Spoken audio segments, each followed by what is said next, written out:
as we have already seen, even with remote learning, while there's a lot going on screen, there's also a lot going on off screen with students needing to juggle different materials and knowing when to use what at the appropriate time and how to use it. So today's mini video PD is on how to help English learners engage in using their off-screen materials.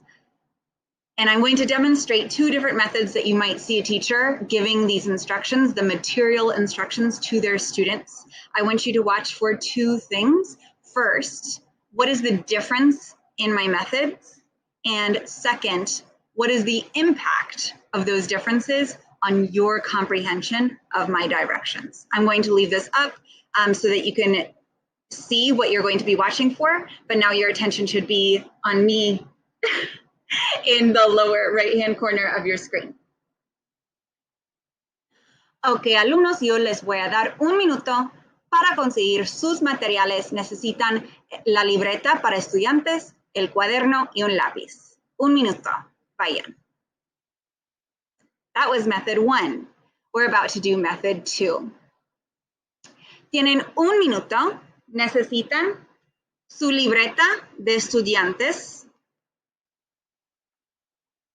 su cuaderno y un lápiz. La libreta, el cuaderno, un lápiz. Un minuto. So that was method 2. So if you were thinking about the difference in my methods, I hope that you observed that in method 1, I was just speaking my directions. And in method 2, in addition to speaking and pausing in between my materials, I was holding them up in real time as I was mentioning the materials, and I repeated my directions at least twice. In this case, I did it twice. And I'm guessing that the impact on your comprehension of my directions is that the first time, you either had low comprehension of what I was saying, or even if you comprehended, you might have had low confidence that you were comprehending what I was instructing you to get and do. And then the second time when I was holding up the materials, that your comprehension of the materials you needed was high and your confidence was high, that it was very clear what you needed to be successful.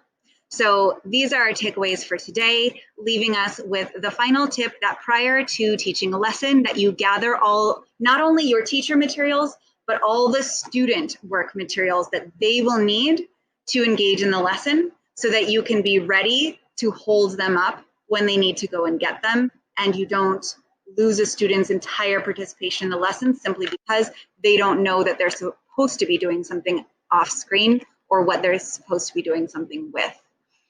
Sometimes your materials may look different than the student materials, such as a different color notebook.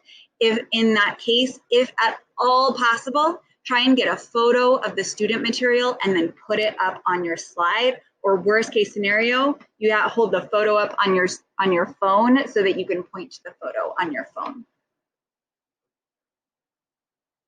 Thank you for watching. Stay tuned for more ELL remote teaching tips.